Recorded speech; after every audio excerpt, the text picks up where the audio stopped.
Berbagai persiapan terus dilakukan guna mematangkan pelaksanaan Pilkada serentak tahun 2020. Kementerian Dalam Negeri Kemendagri menyelenggarakan rapat koordinasi persiapan tahapan Pilkada agar bisa berjalan baik dan lancar, namun tetap memperhatikan protokol kesehatan COVID-19.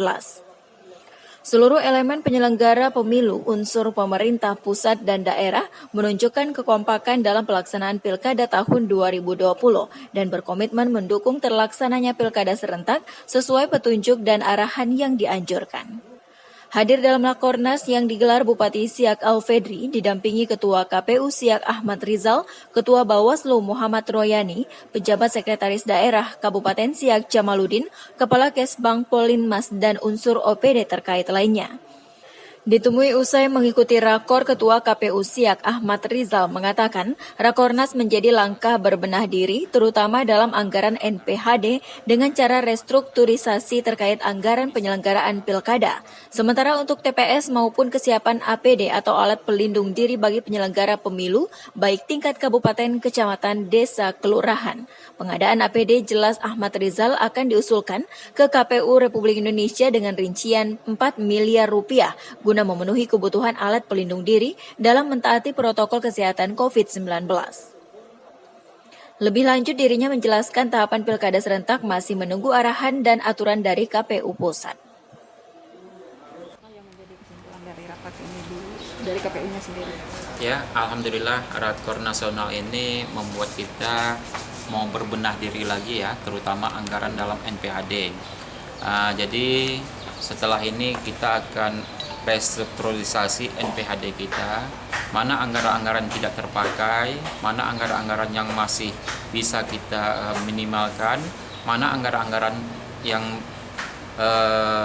dirasionalisasi kita akan lakukan, sehingga ini nanti kekurangan segala macam kita coba untuk mengajukan kepada Pemda lagi. Kemudian TPS diperkirakan paling banyak pemilihnya adalah 500, sementara pengajuan anggaran kita dalam MPHD adalah 800. Jadi otomatis TPS pasti bertambah, namun tidak begitu banyak. Kita akan maksimalkan lagi jumlahnya. Yang berat bagi kami adalah APD ya, alat pelindung diri bagi penyelenggara pemilu, baik KPU Kabupaten, PPK di Kecamatan, PPS di Desa Kelurahan maupun pemutakhir data pemilih serta KPPS yang ada di TPS. Kami kemarin coba mengajukan kepada KPU Republik Indonesia itu untuk pengadaan APD ini sekitar 4 miliar. Jadi kalau APD ini kalau untuk kita rasionalisasi dalam MPHD mungkin terlalu berat, mungkin terlalu tidak begitu mampu lah. Walaupun bisa sedikit.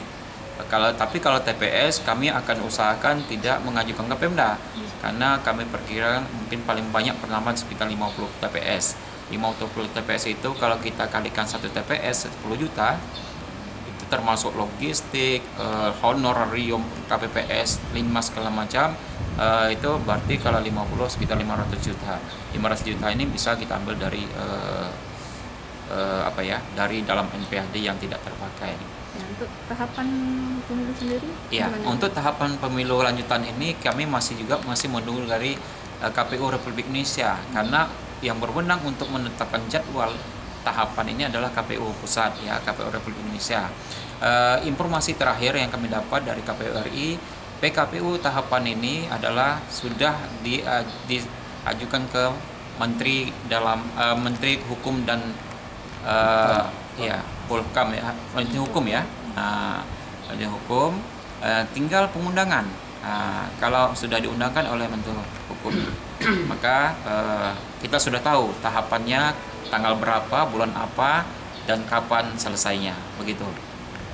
Untuk dari segi keamanan kesehatan untuk protokol COVID sendiri, KPU seperti apa nih? Iya. Mulai dari tahapan kampanye, kemudian penanganan.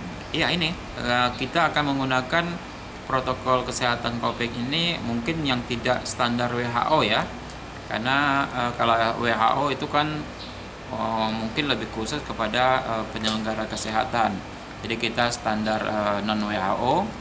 Kalau untuk penyelenggara itu saya bilang tadi, kita setiap penyelenggara mengantongi hand sanitizer, memakai masker, dan membawa atau tren melakukan itu. Mungkin kemudian juga rapid test. Semua penyelenggara kita wajib di rapid test. Ketika tahapan kita akan lakukan rapid test sehingga kita yakin penyelenggara kita tidak ada reaktif semua yang begitu. Kemungkinan ini untuk kampanye di lapangan bukan? Iya, kampanye di lapangan kita juga masih menunggu peraturan KPU karena KPU Republik Indonesia yang berwenang untuk menentukan apakah ada lagi kampanye akbar atau kampanye rapat umum atau tidak ada, ataupun juga kampanye kampanye pertemuan terbatas seperti apa itu di peraturan KPU nanti. Jadi kami juga menunggu peraturan KPU diundangkan. Sementara itu, Ketua Bawaslu Muhammad Royani akui siap dan optimis dalam menjalankan pengawasan terhadap penyelenggaraan pilkada serentak di tengah pandemi COVID-19 dengan mentaati aturan kesehatan seperti yang dianjurkan. Baik, terima kasih. Alhamdulillah kami beserta Pemda, kemudian KPU mengadakan Vikon untuk Rakornas ini dan ada beberapa kesimpulan. Setelah melakukan Vikon ini kami semakin mantap, kami semakin yakin dalam pengawasan pilkada di Kabupaten Siak ini dalam pandemi COVID-19. Kami semakin yakin karena ini merupakan sebuah tantangan baru. Tapi itu tidak menjadikan kami kecil, patah semangat, tidak. Ini adalah tantangan baru dalam pengawasan. Tentu kita berpijak kepada masukan dari gugus tugas COVID-19 seperti memakai masker, kemudian hand sanitizer, kemudian kita harus jaga jarak dan sebagainya.